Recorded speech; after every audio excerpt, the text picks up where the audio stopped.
Hello friends. So we have started the first topic that is sentence, the first unit, and its topic uh, parts of sentence. Parts of sentence. So parts of sentence में हमने types of sentence. So types of sentences में हमने 2 types देखे थे, declarative और assertive sentences and imperative sentences. तो let us revise fast. Declarative और assertive sentences का मतलब है जो सेंटेंस कुछ डिक्लेयर करते हो तो वो बन जाते हैं डिक्लेरेटिव सेंटेंस, या फिर कुछ कोई बात जाहिर करते हो तो वो बन जाते हैं डिक्लेरेटिव सेंटेंस. और it ends with full stop and starts with capital letter. तो declarative sentence means simple statement which we use in our day to day life to show something, to express something. Second was imperative sentence. Imperative sentence में हमने देखा था कि अगर किसी को हम कोई कमांड करते हैं या रिक्वेस्ट या फिर सजेशन देते हैं, एडवाइस देते हैं, इंस्ट्रक्शन देते हैं, तो ये सभी टाइप के जो सेंटेंस है वो इम्परेटिव सेंटेंसेस है. मतलब command, request, advice, instructions, suggestion, this all comes under imperative sentence. तो इस तरह के सेंटेंस में हम किसी को कुछ करने के लिए बोलते हैं, तो ये बनते हैं इम्परेटिव सेंटेंस. अभी इम्परेटिव से आगे हम देखेंगे that is interrogative sentence. So to interrogate means किसी से पूछताछ करना. पुलिस अगर क्रिमिनल को पुलिस स्टेशन में ले जाके पूछताछ करती है तो उसको बोलते हैं इंटरोगेट. तो इंटरोगेट का मतलब है पूछताछ करना, क्वेश्चंस पूछना. तो इसके ऊपर से आया इंटरोगेटिव सेंटेंस, तो उसका मतलब है क्वेश्चन सेंटेंस, सिंपल. जो सेंटेंस इसमें हमको कुछ पूछा गया हो या हमने किसी को कुछ पूछा हो तो वो बनते हैं इंटरोगेटिव सेंटेंस. उसका दूसरा नाम है simple question sentence. A sentence that asks a question is called an interrogative sentence. जो सेंटेंस सवाल पूछता हो उसको बोलते हैं interrogative sentence. For example, what are you doing? When declarative sentence are converted into interrogative sentence, certain changes take place. अगर हम declarative sentence को इंटरोगेटिव में चेंज करते हैं, सिंपल सेंटेंस को क्वेश्चन सेंटेंस में चेंज करते हैं तो कुछ चेंजेस हमको करने पड़ते हैं सेंटेंस में. For example, I can go, तो वो है सिंपल डेक्लेरेटिव सेंटेंस, पर उसका हम क्वेश्चन बनाए तो कैन जो वर्ड है, कैन जो वर्ब है, वो सेंटेंस में पहले आ जाएगा और सब्जेक्ट जो है आई वो वर्ब के बाद आ जाएगा. मतलब सेंटेंस की जो ओरिजिनल पैटर्न है उसमें थोड़ा चेंज हो जाएगा. सेंटेंस में सब्जेक्ट, वर्ब, ऑब्जेक्ट, ये सेंटेंस पैटर्न होती है नॉर्मली. पर अगर हम डेक्लेरेटिव सेंटेंस को इंटरोगेटिव सेंटेंस में चेंज करते हैं तो वर्ब पहले आ जाएगा सेंटेंस में और सब्जेक्ट उसके बाद में आएगा. तो कैन आई गो. आपको मैं दूसरा एग्जांपल देती हूँ कि Meena are smart, Meena is smart. Is Meena smart, अगर उसी को मैं क्वेश्चन बना दूँ तो इज़ जो है वो पहले आ जाएगा और सब्जेक्ट जो कि मीना है वो बाद में आ जाएगा. दूसरा एक एग्जांपल देती हूँ. They are going to market. Are they going to market, इतना ही चेंज करना है सिर्फ. Am is, are, was, were, have, has, had, इस तरीके के जो वर्ब फॉर्म्स है उसको हमको सेंटेंस में पहले ले लेना है और सब्जेक्ट को उसके बाद में रखना है. कब? जब हम इंटरोगेटिव सेंटेंस बनाते हैं, तब हम किसी को कुछ पूछते हैं, तब हमेशा जो सेंटेंस है वो वर्ब से शुरू होगा. सिवाय के इंटरोगेटिव सेंटेंस WH वर्ड से स्टार्ट होता है. तो let us see two types of interrogative sentence. यहाँ पे आपको एक एक्सरसाइज दी गई है, he eats a banana every day, वो सिंपल डिक्लेरेटिव सेंटेंस है। Does he eat a banana every day, जहाँ पे आपको सिंपल प्रेजेंट टेंस वाले सेंटेंस में आपको वर्ब फॉर्म्स नहीं दिया हो या फिर सिंपल पास्ट टेंस वाले सेंटेंस में, तो आपको डू डज डिड से सेंटेंस स्टार्ट करना है, उसके बाद सब्जेक्ट रखना है। तो the auxiliary verb changes its position and comes before the subject forming can I go। तो इसी तरीके से आपको बनाने हैं। An interrogative sentence can be a WH question and begins with words like when, why, who or how। An interrogative sentence can also be a question which can be answered with yes or no। तो दो तरीके के सवाल होते हैं, हमारी normal life में भी हमको पता है। एक तरह के जो सवाल होते हैं उसका आंसर सिर्फ यस और नो में मिलता है, और दूसरे जो सवाल होते हैं उसका हमको आंसर सिर्फ यस और नो में हम नहीं दे सकते। फॉर एग्जाम्पल, मैं ऐसा पूछूं किसी को, क्या आपने खाना खाया, तो अगर उसने खाया होगा वो हाँ बोलेगा, अगर नहीं खाया होगा ना बोलेगा। तो ये सवाल जो है वो यस नो क्वेश्चन है। पर अगर मैं पूछूं कि आप कहाँ जा रहे हो, तो कहाँ का आंसर वो यस या नो में नहीं दे सकता, उसको कहाँ के आंसर में कोई प्लेस का नाम देना ही पड़ेगा। तो ये जो इस तरीके का क्वेश्चन है वो यस नो क्वेश्चन में नहीं आता है। तो क्वेश्चन इंग्लिश में भी दो प्रकार के क्वेश्चन सेंटेंस होते हैं। There are two types of interrogative sentence. First is WH question, second is yes और no question, in which you will get the answer by only yes or no, and in WH question you will have to ask the question according to the appropriate WH words. For example, when, what, why, how, which, these are WH words, and you will get the proper answer according to your question, but not in yes or no। तो ये दो तरीके के question हैं। तो let us see, yes or no question। Are you tired? Is your flight cancelled? Do you want tea? जो हमने पहले देखा कि सेंटेंस में जो वर्ब फॉर्म है या वर्ब एमिजार है, वॉज वेयर है, वो सेंटेंस में पहले आ जाता है, वो चेंजेस सिर्फ यस और नो क्वेश्चन में ही होते हैं। क्योंकि WH क्वेश्चन में तो हम WH से ही वर्ड जो सेंटेंस है वो स्टार्ट करते हैं, तो उसमें आपको अलग तरीके का करना है। पर ये जो सेंटेंस में चेंज करने हैं कि इज़ पहले ले लेना है और सब्जेक्ट बाद में लेना है, वेयर वॉज पहले ले लेने हैं, सब्जेक्ट बाद में लेना है, वो सिर्फ यस और नो क्वेश्चन में ही ये चेंज करना है। WH क्वेश्चन में थोड़ा अलग तरीके का पैटर्न है। WH question, who came to pick you up? When are you leaving today? How do you go to office?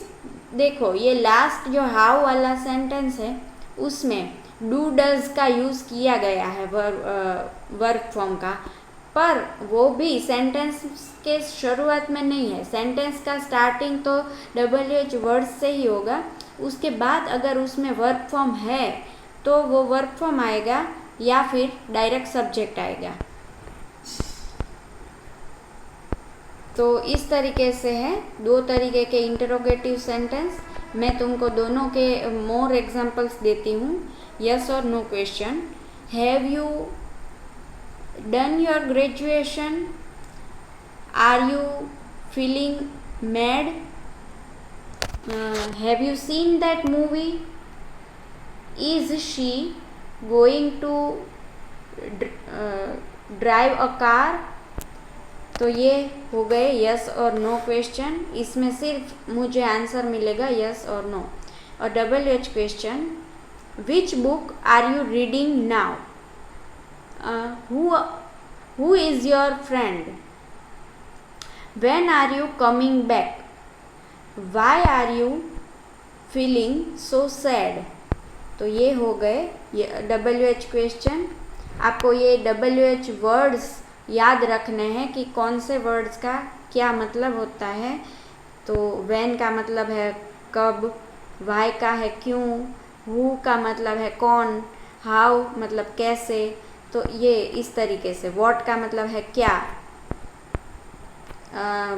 Exclamatory sentence, sentences that express strong feelings or emotions are called exclamatory sentence।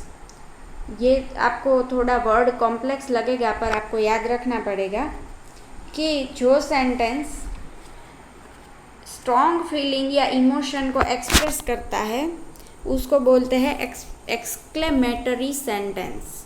Exclamatory sentence, ये word आपको याद रखना पड़ेगा। आप interrogative, exclamatory और imperative में confuse मत होना। आप ये जो भी वीडियो आ रहे हैं 2-3 बार सुनो, अपने आप ये प्रैक्टिस करो सेंटेंसेस की, और जो होमवर्क दिया गया है करो, तो आपको ये पूरा दिमाग में बैठ जाएगा। तो एक्सक्लेमेटरी सेंटेंस जो है वो अब हमारी स्ट्रॉन्ग फीलिंग्स या इमोशन को एक्सप्रेस करते हैं। फॉर एग्ज़ाम्पल किसी बहुत सुंदर चीज़ को देख के हमारे मुंह से निकल जाता है ना, वाह क्या सुंदर चीज़ है। तो इस तरीके के जो वाह ये सभी एक्सप्रेशंस निकलते हैं तो उसके एंड में हम लोग लगाते हैं एक्सक्लेमेटरी मार्क। तो ये सेंटेंसेस जो है एक्सक्लेमेटरी सेंटेंसेस है। They end with an exclamation mark. What a beautiful dress it is. वाह क्या सुंदर ड्रेस है। How melodiously she sings.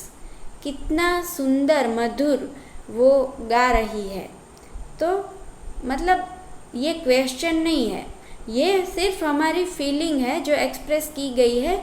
Feeling इतनी स्ट्रॉन्ग है कि हम लोग उसको डेक्लेरेटिव सेंटेंस के हिसाब से नहीं व्यक्त करते, तो इसलिए उसको हम बनाते हैं exclamatory sentence. For example, wow what a beautiful movie, how beautifully she wear a sari. तो this are exclamatory sentence. Features हैं, तो अभी चारों के चारों सेंटेंस इसके फीचर्स इन शॉर्ट यहाँ पे दिए गए हैं।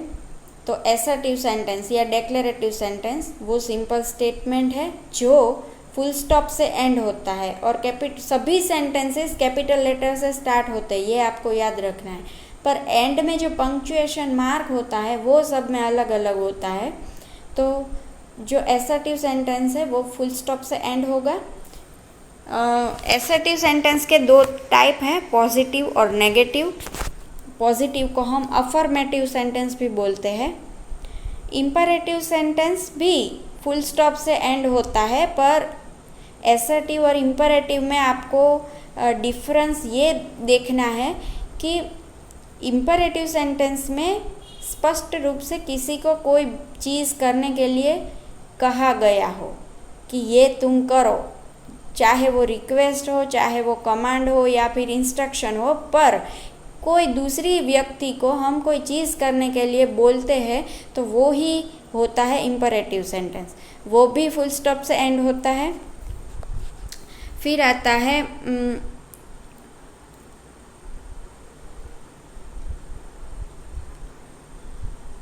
Exclamatory sentence.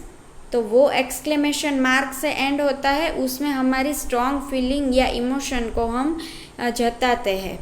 इंटरोगेटिव सेंटेंस जो है वो क्वेश्चन मार्क से एंड होता है, वो सिंपली क्वेश्चन सेंटेंस है जिसमें दो प्रकार के क्वेश्चन सेंटेंस होते हैं। एक जो है यस और नो क्वेश्चन और दूसरा है WH क्वेश्चन। तो ये है सभी टाइप्स ऑफ सेंटेंसेस। इसके बाद आता है टाइप्स ऑफ सेंटेंसेस का होमवर्क। मैं आपको वेब पोर्टल थ्रू दूंगी, और पिछले वाला होमवर्क जो है I hope you have done that. तो now we are going to see parts of a sentence. तो सेंटेंस की डेफिनेशन में हमने देखा कि a sentence is a group of word which have complete meaning और कंप्लीट सेंस। जो sentence है वो शब्दों का एक समूह है, ग्रुप ऑफ वर्ड्स है, जिसमें एक पूरा का पूरा मीनिंग हमको समझ में आता है, तो उसी को हम सेंटेंस बोलते हैं। तो वो मीनिंग कैसे समझ में आता है? ग्रुप ऑफ वर्ड जो है उसकी अरेंजमेंट से। ऐसा नहीं है कि शब्दों का समूह है, वर्ड ग्रुप है, उसको हमने जैसे तैसे बिठा दिया और सेंटेंस बना दिया। तो मीनिंग क्यों नहीं निकलता है कुछ ग्रुप ऑफ वर्ड्स में से? क्योंकि they are not arranged well, they are not arrange in proper pattern. तो सेंटेंस की कोई प्रॉपर पैटर्न होती है, तो उसी पैटर्न में अगर हम लोग सभी भाषा की अलग अलग पैटर्न्स होती है, जैसे इंग्लिश अभी हम पढ़ रहे हैं तो इंग्लिश की पैटर्न हम लोग सीख रहे हैं, तो उसी पैटर्न में अगर हम वर्ड्स को अरेंज करते हैं तो हमको मीनिंग समझ में आता है। तो वो पैटर्न समझने के लिए पहले ये समझना पड़ेगा कि कोई भी सेंटेंस इंग्लिश में, मोस्टली लैंग्वेजेस में, सेंटेंस के दो पार्ट्स होते हैं जो एक दूसरे के साथ कनेक्टेड होते हैं। सेंटेंस के दोनों ही पार्ट तो एक दूसरे के साथ कनेक्ट होकर पूरा मीनिंग वो बनाते हैं। For example, my mother loves T, मेरी मदर को चाय पसंद है। तो माई मदर लव्स टी, तो सेंटेंस में आप देख सकते हैं कि माई मदर वो एक पार्ट है, लव्स टी वो दूसरा पार्ट है, जिसमें माई मदर सब्जेक्ट है और लव्स टी जो दूसरा पार्ट है वो स्टार्ट होता है वर्ब से। लव्स जो है वो वर्ब है, क्रियापद का एक शब्द है, तो उसको बोलते हैं predicate. Second, the people in the room were enjoying the music. यहाँ पे भी दो पार्ट दिए हैं, people in the room and second were enjoying the music. Room में जो लोग थे वो म्यूज़िक एंजॉय कर रहे थे। तो एंजॉय करना एक क्रिया है, वो सब सेंटेंस के दूसरे पार्ट में आती है जो क्रिया है वो, और जो लोग वो क्रिया कर रहे हैं, म्यूज़िक को एंजॉय करने के काम जो लोग कर रहे हैं, वो रूम के सभी लोग वो सेंटेंस के पहले भाग में, पहले पार्ट में आते हैं। तो पीपल इन द रूम, वो पीपल कौन है? जो म्यूज़िक एंजॉय कर रहे हैं। तो people in the room are subject and were enjoying the music is predicate. तो हमको ये याद रखना है कि सेंटेंस में हमने पहले भी देखा था कि सेंटेंस में कंपल्सरीली हमारे पास होगा एक सब्जेक्ट और एक वर्ब। कम से कम एक सब्जेक्ट और एक वर्ब तो होगा ही। इसके बिना हम एक भी सेंटेंस नहीं बना पाएंगे। तो सब्जेक्ट और वर्ब से ही सेंटेंस बनता है। फिर एक से ज़्यादा सब्जेक्ट वर्ब्स हो सकते हैं, पर एक तो कम से कम होता ही है। तो सब्जेक्ट किसको बोलते हैं? कि जो वर्ब ने एक्शन दिखाई वो करने वाला जो है उसको सब्जेक्ट बोलते हैं। तो सेंटेंस मोस्टली सब्जेक्ट से स्टार्ट होता है, तो सेंटेंस का फर्स्ट पार्ट है उसको बोलते हैं सब्जेक्ट, और सेंटेंस का जो सेकंड पार्ट है उसको बोलते हैं वर्ब, प्रेडिकेट, जो वर्ब से स्टार्ट होता है। मोस्टली कभी कभी इस पैटर्न में थोड़ा सा चेंज भी होता है, तो सेंटेंस में प्रेडिकेट पहले आता है और सब्जेक्ट बाद में आता है, पर फिर भी सब्जेक्ट ही रहता है। सेंटेंस की पैटर्न के हिसाब से सब्जेक्ट चेंज नहीं होता है और प्रेडिकेट ही रहता है। तो आपको ये याद रखना है कि प्रेडिकेट जो है उसमें वर्ब का इम्पोर्टेंट रोल है, और सब्जेक्ट जो है सेंटेंस का पार्ट उसमें सब्जेक्ट का रोल है। For example the baby is sleeping. तो इस सेंटेंस में सोने का काम कर रहा है बेबी, तो बेबी जो है वो सब्जेक्ट है और is sleeping verb, is verb से स्टार्ट होता है तो वो है predicate. All the childrens are ready for the trip. Ready होना एक क्रिया है, तो वो काम कर कौन रहा है, सभी चिल्ड्रन ट्रिप के लिए रेडी है। तो all the childrens are subject, are ready for the trip is predicate. A subject is that part of a sentence, a subject is that part of a sentence that names the person or thing about whom something is said। Subject sentence का वो part है जिसमें हम लोग वो person या चीज़ की बात करते हैं जिसके बारे में प्रेडिकेट में बात की गई है। The subject in this sentence is mentioned earlier are as follows। जो पहले हमने sentences देखे, my mother loves a tea, people in the room were enjoying the music, the baby is sleeping, all the children are ready for the trip। तो उसमें देखो my mother subject है, दूसरे में people in the room पूरा का पूरा subject है, द बेबी सब्जेक्ट है, ऑल द चिल्ड्रन सब्जेक्ट है। Predicate, a predicate is a verb और a group of words that tells us something about subject. Predicate है वो हमें सब्जेक्ट के बारे में कुछ बताता है। सेंटेंस में सब्जेक्ट अगर होता है तो उसके बारे में बताने के लिए वर्ब भी होता है और वर्ब के बाद का जो सेंटेंस है वो प्रेडिकेट होता है। तो सिंपली प्रेडिकेट हमें सब सब्जेक्ट के बारे में बताता है। फॉर एग्जाम्पल माई मदर अगर सब्जेक्ट था तो लव्स टी वो प्रेडिकेट है। क्यों? क्योंकि लव्स टी है उसका अकेले का कोई मीनिंग नहीं है और माई मदर का भी अकेले का कोई मीनिंग नहीं है, पर लव्स टी किसके बारे में बात की है, माई मदर के बारे में। तो दोनों ही एक दूसरे के साथ कनेक्टेड है और लव्स टी जो प्रेडिकेट का पार्ट है वो माई मदर के बारे में बात कर रहा है। तो प्रेडिकेट है वो सब्जेक्ट के बारे में बात कर रहा है। तो for example people in the room were enjoying the music, तो ये प्रेडिकेट है वेर एन्जॉइंग द म्यूज़िक, तो वो किसके बारे में बात कर रहा है, वो रूम में बैठे हुए लोगों के बारे में। बेबी इज़ स्लीपिंग, तो सोने का काम जो कर रहा है उसके बारे में बात की है, तो वो है बेबी, तो ये प्रेडिकेट है।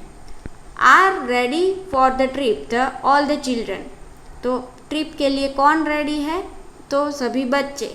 तो प्रेडिकेट जो है वो सब्जेक्ट के बारे में बात करता है और प्रेडिकेट में दी गई जो एक्शन है, ये क्रिया है, वो करने वाला जो है उसको सब्जेक्ट बोलते हैं। इसके कुछ फीचर्स हैं। The subject is usually placed before the predicate but sometimes the order is changed. Mostly sentence में सब्जेक्ट पहले आता है और प्रेडिकेट उसके बाद में आता है। अभी हमने ऊपर जो सेंटेंसेस देखे उसमें इसी तरह से था कि सब्जेक्ट पहले और बाद में प्रेडिकेट, उसके बाद का पार्ट जो है वो प्रेडिकेट। पर कभी कभी ये ऑर्डर, ये क्रम जो है वो चेंज हो जाता है, तो सेंटेंस में प्रेडिकेट भी पहले आता है और सब्जेक्ट बाद में चला जाता है। For example the letter came after few days, इसमें सब्जेक्ट पहले है प्रेडिकेट बाद में है, कि जो लेटर था वो थोड़े दिनों के बाद आया, तो थोड़े दिनों के बाद आने का काम किसने किया, लेटर ने। तो लेटर है वो सब्जेक्ट है और बाद का जो सेंटेंस है वो प्रेडिकेट है, came after a few days. पर अगर हम इसका क्रम चेंज कर दे, प्रेडिकेट को पहले ले ले और सब्जेक्ट को बाद में जाने दे, तो कैसे बनेगा, after a few days came later, थोड़े दिनों के बाद आया वो खत। तो इस तरह से भी हम चेंज कर सकते हैं। For example Nisha is Nisha stood in the corner of the room. Room के एक कोने में निशा खड़ी थी। तो Nisha stood in the corner of the room.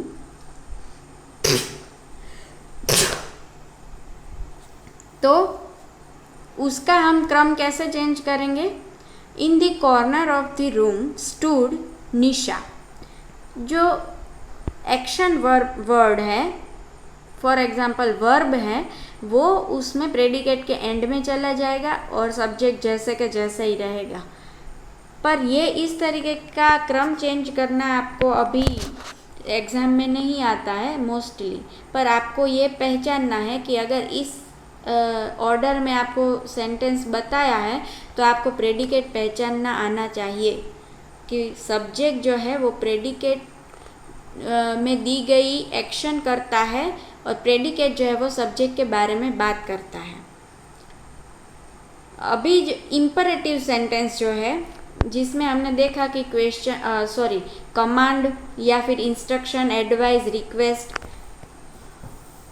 इस तरीके के जो सेंटेंस है, उसमें हम कैसे बात करते हैं कि यू डू योर होमवर्क। तो यू जो है वो सब्जेक्ट है, पर कभी कभी हम यू वर्ड बोले बिना ही इंस्ट्रक्शन देते हैं। जैसे टीचर सबको बोलते हैं कि कंप्लीट दी होमवर्क, तो किसी एक को नहीं बोला है, पूरे क्लास को बोला है, फिर उसमें यू वर्ड टीचर यूज़ नहीं करते, पर क्लास समझ जाता है कि ये हमको ही बोला गया है। तो इम्परेटिव सेंटेंस में जो सब्जेक्ट है वो हिडन है। यू है वो हमेशा इम्परेटिव सेंटेंस में सब्जेक्ट है, पर कभी कभी इम्परेटिव सेंटेंस में यू का यूज़ किया नहीं गया होता। तो आपको ढूंढना है कि इम्परेटिव सेंटेंस है तो यहाँ पे सिर्फ यू ही सब्जेक्ट होगा, क्योंकि वो इम्परेटिव सेंटेंस है, डायरेक्टली हम किसी से बात कर रहे हैं, तो सामने वाली व्यक्ति ही ऑटोमेटिक सब्जेक्ट बन जाती है। तो अगर हम नाम लेके बात करते हैं तो हमको पता है कि यही सब्जेक्ट है। For example, Meena bring me a pen, तो हमको पता है कि मैंने मीना को बोला तो मीना वहाँ पे सब्जेक्ट है। पर अगर मैं नाम लिए बिना ही बात करती हूँ, नाम लिए बिना ही किसी को बोलती हूँ, तो यू ही सब्जेक्ट होगा। फॉर एग्जाम्पल, रन फास्ट, तो मैंने किसी को बोला कि रन फास्ट, जल्दी से दौड़ो, तो यू रन फास्ट ऐसा सब्जेक्ट है, पर यू जो है वो हिडन किया गया है। तो आपको इम्परेटिव सेंटेंस अगर एग्ज़ाम में पूछे तो आपको यू वाला ही यूज़ करना है, उसमें यू ही सब्जेक्ट है। अगर सब्जेक्ट आपको दिया नहीं गया है, तो दिया गया है तो आप सब्जेक्ट पहचान लोगे, अगर नहीं दिया है तो यू सब्जेक्ट है इम्परेटिव में। फिर आता है क्वेश्चन और एक्सक्लेमेटरी सेंटेंस। उसमें व्हाट और who, the sentence is about and identify the subject. Again in question and exclamatory sentence we find what or who, the sentence is about and identify the subject. Sentence में अगर interrogative sentence है तो उसमें what से अगर हम question पूछते हैं तो हमको आंसर में सब्जेक्ट मिलता है।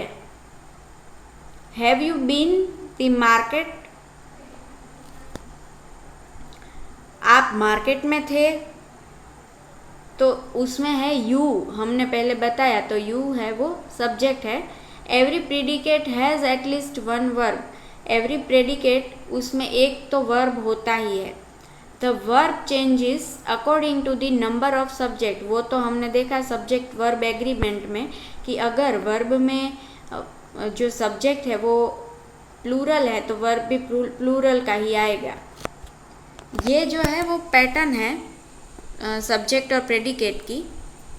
माय मदर, तो सब्जेक्ट जो है वो छोटा सा एक पार्ट है सेंटेंस का, प्रेडिकेट है उसमें बहुत सारी चीज़ें हम लोग देख सकते हैं। वर्ब, कॉम्प्लीमेंट माने एडजेक्टिव, ऑब्जेक्ट और एडवर्ब। एडजेक्टिव का मतलब है विशेषण या कॉम्प्लीमेंट। तो ये सभी चीज़ें प्रेडिकेट में आती है। आपको इतना ही सिर्फ याद रखना है कि वर्ब से प्रेडिकेट मोस्टली स्टार्ट होता है और वर्ब के बाद का सभी वर्ड्स जो है वो प्रेडिकेट है। उसके पहले के जो सभी वर्ड्स है वो सब्जेक्ट है। My mother sings well, he caught the ball, they are singers.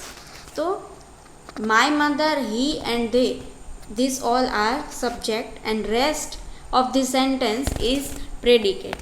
तो इतनी चीज़ें आपको याद रखनी है सब्जेक्ट और प्रेडिकेट में। तो this was the part of sentence. Sentence के दो पार्ट है, सब्जेक्ट और प्रेडिकेट, और they both are connected with each other. So I hope you understood the topic. अगर कुछ ना समझ में आया हो तो आप मुझे पूछ सकते हैं, and be clear about every topic, and you can listen this video more than one time so that you can have clear idea about the thing. I hope you enjoy the lecture. Have a good day.